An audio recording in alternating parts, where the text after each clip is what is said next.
Muy buenas, bienvenidos a mi canal, yo soy Rocío y nada, aquí estamos hoy con Psicología de la Percepción de nuevo. Vamos a rematar todos estos temas de percepción porque no es una asignatura tampoco que me encante mucho, pero me tiene que encantar, así que lo estoy haciendo como pueda cada vez más bonita para que me guste más y espero que yo haga eso también para vosotros. Hoy vamos con el capítulo 4, que es el espacio tridimensional, ¿vale? Y empezamos por las formas de abordar el procesamiento de la profundidad. Hay una perspectiva constructivista y una ecológica. La constructivista consiste en buscar en la escena bidimensional las claves que permiten construir una representación tridimensional. Y la perspectiva ecológica es la extracción por parte del observador de la información. Esa información está tan presente en la situación como cualquier otra. El punto 1 habla de las claves de la profundidad y tiene diferentes esquemas. Claves monoculares, que son de dos tipos, que son claves estáticas, ¿vale? Y las claves oculares. La acomodación es el cambio en la forma del cristalino necesario para mantener la imagen del ojo focalizada sobre la retina. Es llevada a cabo por los músculos ciliares. Cuando el objetivo se encuentra alejado, tiende a disminuir de grosor y a hacerse más plano, ¿no? Cuando un objeto se aproxima al observador, aumenta su convexidad, aumentando el grosor. El sistema visual calcula el tamaño de los objetos teniendo en cuenta la información que proporciona la acomodación. Proporciona la información sobre la distancia absoluta, la cual es necesaria para alcanzar los objetos. Claves pictóricas. Perspectiva lineal dentro, ¿vale? La convergencia de paralelas hacia un único punto llamado punto de fuga, que está situado en la línea del horizonte, ¿vale? Esta regla produce una comprensión lateral de las superficies que tiende a concentrarse en el punto de fuga. Puede concebirse como el término final de la proyección de un borde cuando se extiende infinitamente en la distancia. La información específica sobre su orientación. Esta relación entre el punto de fuga y los bordes no varía aunque cambie el punto de observación. Cada punto de fuga permanece fijo. Altura relativa. La posición de los objetos en relación con la línea del horizonte es un importante indicador de profundidad. Este efecto se acentúa por la presencia de textura dentro del marco de referencia en ausencia de este. El efecto de profundidad queda anulado. La perspectiva aérea. El contraste tiende a reducirse con la distancia. La lejanía de los objetos tiende a acentuar las tonalidades azuladas. El tamaño relativo y el tamaño familiar. El tamaño relativo. Si dos objetos son presentados en el campo visual simultáneamente o en una próxima sucesión, aquel que produce una imagen retiniana mayor parecerá estar más cerca. Y el tamaño familiar es que si se conoce el tamaño real de un objeto, el tamaño de la imagen proyectada sobre el observador es un buen indicador de la distancia a la que se encuentra el objeto. Gradiente de textura. La proporción en la que una determinada propiedad cambia a lo largo de un continuo, Gibson consideró que el gradiente de densidad de textura es uno de los aspectos de la simulación, que mayor información proporciona sobre la profundidad. Proporciona una escala absoluta de distancia respecto a la que se puede medir toda otra distancia. Sombreado y sombras. La fuente de la iluminación, las superficies iluminadas y el observador determinan la cantidad de luz que acaba llegando al ojo del último. El sombreado especular es el propio de superficies brillantes, como un espejo, y depende de la posición del observador y de la dirección de la iluminación. El sombreado difuso o lambertiano es el propio de las superficies mate, cuya reflectancia es igual a todas las direcciones. El sombreado es un potente indicador de los aspectos volumétricos de las formas. Gibson dijo que la percepción de una escena tiende a organizarse como si estuviera iluminada y una sola fuente de luz desde arriba. Ramachandran dice que el supuesto que parece realmente enraizado en nuestro sistema visual es el de la existencia de una sola fuente de luz. Una sombra es una zona de la escena a la que no llega la iluminación por haber sido bloqueada. Proporciona información sobre la escena tridimensional. Interposición. Cuando un objeto aparece parcialmente encubierto, nuestro sistema visual tiende a percibir como más alejado del objeto tapado y como más cercano del objeto interpuesto. Es uno de los más potentes indicadores de profundidad, aunque se limita a proporcionarnos información ordinal sobre la distancia de los objetos en relación a un observador. No nos informa de la magnitud de las distancias. Claves dinámicas. Es el movimiento del observador y de los objetos que da lugar a nuevas claves de profundidad y de distancia, como es el paralaje de movimiento, ¿vale? Paralaje de movimiento, que es la dirección lateral con respecto a su campo de visión. Los objetos que se encuentran en distancias diferentes proyectan unas imágenes en la retina que se mueven en sentido y a velocidades diferentes. Es una clave de profundidad muy efectiva a grandes distancias, incluso cuando no están presentes otras claves de profundidad. Su efectividad aumenta cuando la información espacial es rica. El flujo óptico. Para Gibson, la paralaje de movimiento no es más que una consideración parcial de un patrón global de estimulación que él denominó flujo óptico. Puso el énfasis en la necesidad de tomar en consideración las transformaciones del patrón global. Pueden resultar muy complejos y difíciles de analizar en términos matemáticos. El efecto de profundidad cinética. ¿Qué es esto? De Walchat o de O'Connell. Parece como si el sistema visual estuviera sesgado a favor de esa forma de percibir. Se han dado varias explicaciones de carácter general a este fenómeno, que son los psicólogos empiristas y los psicólogos de la Gestalt. Los psicólogos empiristas dicen que el sesgo está determinado por la experiencia, y los de la Gestalt dicen que la interpretación en términos de una forma rígida que rota es más simple. El efecto es robusto y demuestra que el sistema visual es capaz de recuperar la forma y el movimiento en profundidad de los objetos a partir de los cambios en longitud y en orientación de formas bidimensionales. Ahora tenemos las claves binoculares. Son aquellas que proporcionan información sobre la distancia combinando información procedente de cada uno de los ojos. Y luego tenemos la convergencia binocular, que es cuando fijamos la vista a un objeto, las líneas de visión de cada uno de los ojos convergan en el punto de fijación. Se llama ángulo de convergencia, que es si un objeto se aproxima, tiende a hacerse mayor. Si se aleja, el ángulo de convergencia tiende a disminuir. La convergencia binocular es la clave fisiológica porque el tipo de información que proporciona se refiere a los ajustes oculomotores que controlan la posición de los ojos. ¡Qué interesante! La distancia interpupilar del adulto medio es de unos 65 milímetros. El ángulo de convergencia puede ser utilizado por el sistema visual para determinar la distancia del punto de fijación. Normalmente la convergencia binocular actúa conjuntamente con la acomodación. Tanto la convergencia como la acomodación son claves útiles en distancias cortas y además tienen el valor añadido de proporcionar información sobre la distancia absoluta a la que se encuentra un objeto. La estereoscopia, ¿qué es esto? Es la clave que nos proporciona información acerca de la distancia relativa de los objetos sobre la base del desplazamiento lateral que la proyección de un objeto experimenta en las retinas de los dos ojos. Los conceptos fundamentales son, que la imagen del punto de fijación se proyecta en el centro de la fóvea de cada una de las dos retinas. Los puntos de cada retina sobre los que cae la proyección se llaman puntos correspondientes. Y me diréis, ¿qué es el horópter? El horópter es el conjunto de puntos en el espacio vital que, dada una determinada fijación ocular, proyectan una imagen en puntos correspondientes de las dos retinas. Se define en relación al punto de fijación y por lo tanto cambia cuando cambia el punto de fijación, ¿vale? Disparidad binocular, ¿qué es esto? Es el fenómeno que se produce cuando un punto en el espacio visual no proyecta su imagen en puntos correspondientes de las dos retinas. Las imágenes del objeto en cada uno de los dos ojos resultan tanto de más diferentes cuanto mayor es el desplazamiento lateral de la posición respecto a la otra. La disparidad binocular puede producir dos efectos perceptivos diferentes dependiendo de su magnitud. La estereoscopia, que dice que cuando la disparidad es pequeña, las imágenes de los dos ojos se fusionan en una sola, pero situada en una distancia del observador diferente de la distancia que corresponde al horópter.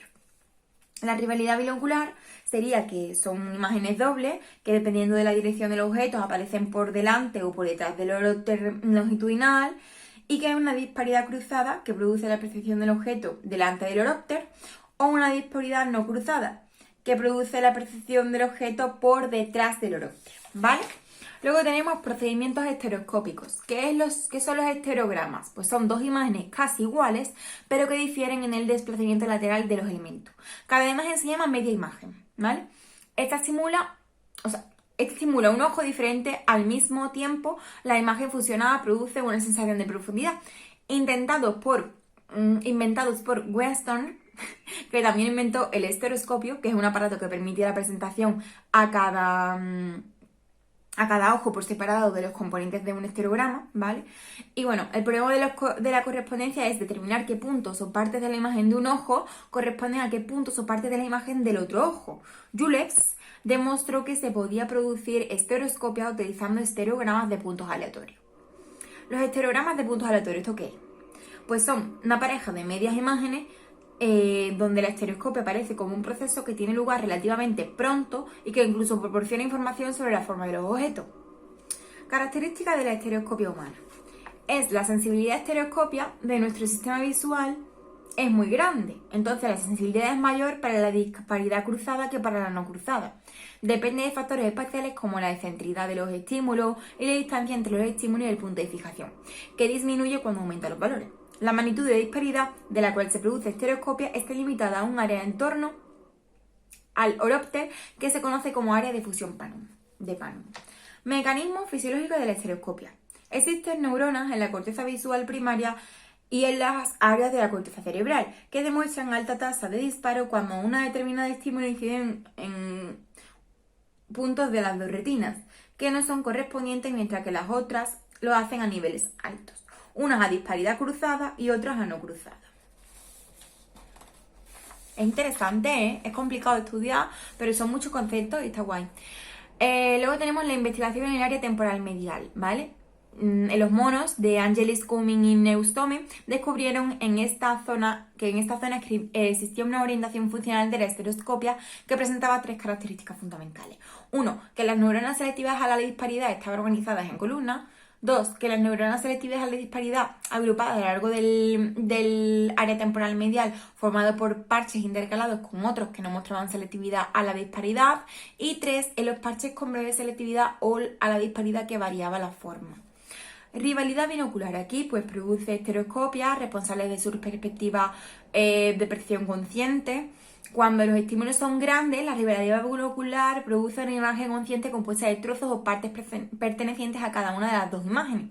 La visión binocular normal implica tanto estereoscopia como rivalidad binocular. La estereoscopia fusiona los puntos que se encuentran dentro del área de Panum y la rivalidad binocular resuelve la competición entre las imágenes dobles. Relación entre las claves de profundidad.